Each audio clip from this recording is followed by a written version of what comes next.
तो एनडीआरएफ काम में आता है और मैन मेड डिजास्टर जब होता है तब एनडीए काम में आता है।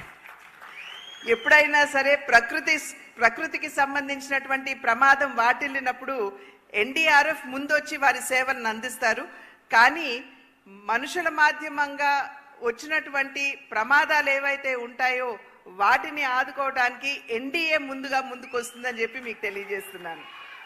2014 से 19 5 साल अपार संभावनाओं वाले राज्य आंध्र प्रदेश की जिस प्रकार से दुर्गति हुई वो मैन मेड डिजास्टर था.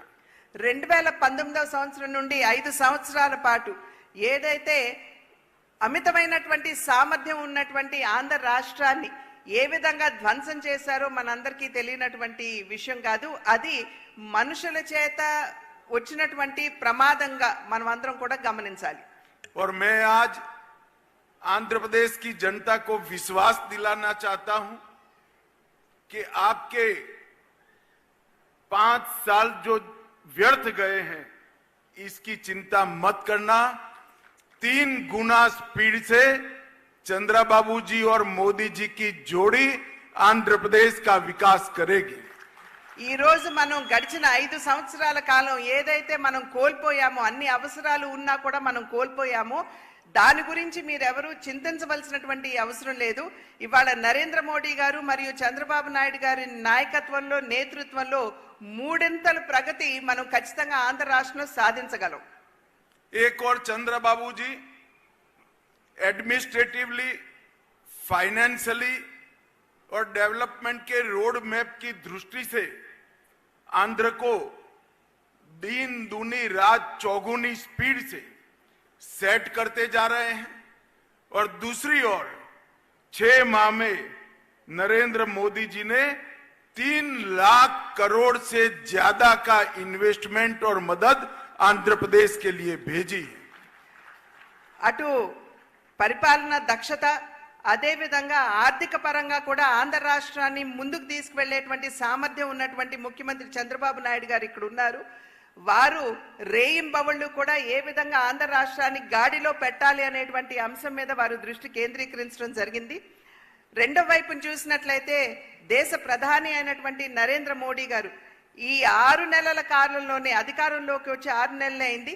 కానీ దగ్గర 3 లక్షల కోట్ల మేరకు ఆంధ్ర రాష్ట్రానికి సంపూర్ణమైనటువంటి సహకారాన్ని అందించారనేటువంటి విషయం గమనించాలి. अभी 2 दिन पहले ही कैबिनेट में विशाखापट्टनम के स्टील प्लांट के लिए 11,000 करोड़ रुपए की इन्वेस्टमेंट की घोषणा, मदद की घोषणा नरेंद्र मोदी जी ने की है. ఇంతకు ముందు 3 రోజుల క్రితమే కేబినెట్ లో తీసుకున్నటువంటి నిర్ణయం మాధ్యమంగా మన రాష్ట్రంలో ఉన్నటువంటి విశాఖ స్టీల్ ప్లాంట్ కి, వైజాగ్ స్టీల్ ప్లాంట్ కి 11,440 కోట్ల రూపాయల మేరకు సహాయాన్ని అంటే సపోర్ట్ ని ప్రకటించినటువంటి విషయం మనందరికీ తెలుసు.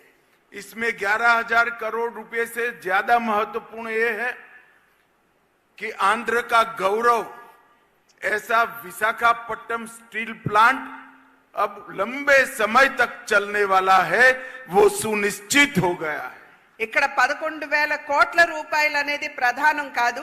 ఇక్కడ ఏదైతే ఆంధ్ర యొక్క ఆత్మ గౌరవంతో ఈ ప్లాంట్, వైజాగ్ స్టీల్ ప్లాంట్ ముడిపడి ఉన్నదో దాన్ని ముందుకు తీసుకుని వెళ్తూ మరింత అభివృద్ధి పదంలో నడిపించడం అనేది ఇది సునిశ్చితమైందని చెప్పి మీ అందరికీ కూడా తెలియజేస్తున్నాను. अमरावती राजधानी की जो कल्पना चंद्रबाबू जी ने की थी और मोदी जी ने जिसका भूमि पूजन किया था, वो पूरे अमरावती प्रोजेक्ट को एक प्रकार से दरकिनार किया था. मोदी जी ने ये 6 महीने में 27,000 करोड़ रुपया अमरावती प्रोजेक्ट के लिए हुडको और वर्ल्ड बैंक के माध्यम से देकर चंद्रबाबू नायडू जी की कल्पना की राजधानी बनाने का काम स्पीड से आगे बढ़ाने का काम किया है. ఏదైతే అమరావతిని రాజధానిగా అప్పట్లో ముఖ్యమంత్రిగా ఉన్నటువంటి చంద్రబాబు నాయుడు గారు నిర్ణయం చేశారో అది గడిచిన 5 సంవత్సరాల కాలంలో దాన్ని బుట్టదాఖలు చేయటం జరిగింది. అయితే ఇవాళ 27,000 కోట్ల రూపాయలు అటు హడ్కో మాధ్యమంగా అదేవిధంగా వరల్డ్ బ్యాంక్ మాధ్యమంగా కూడా నరేంద్ర మోడీ గారు ఇవాళ చంద్రబాబు నాయుడు గారికి అదేవిధంగా రాష్ట్రానికి అందించి అమరావతి నిర్మాణానికి గతిని అందించినటువంటి విషయం మనం గమనించాలి. रेलवे जोन का भी फाउंडेशन स्टोन रख दिया गया है. రైల్వే జోన్ కూడా ఏదైతే ఇంతకు ముందు చాలా నెమ్మదిగా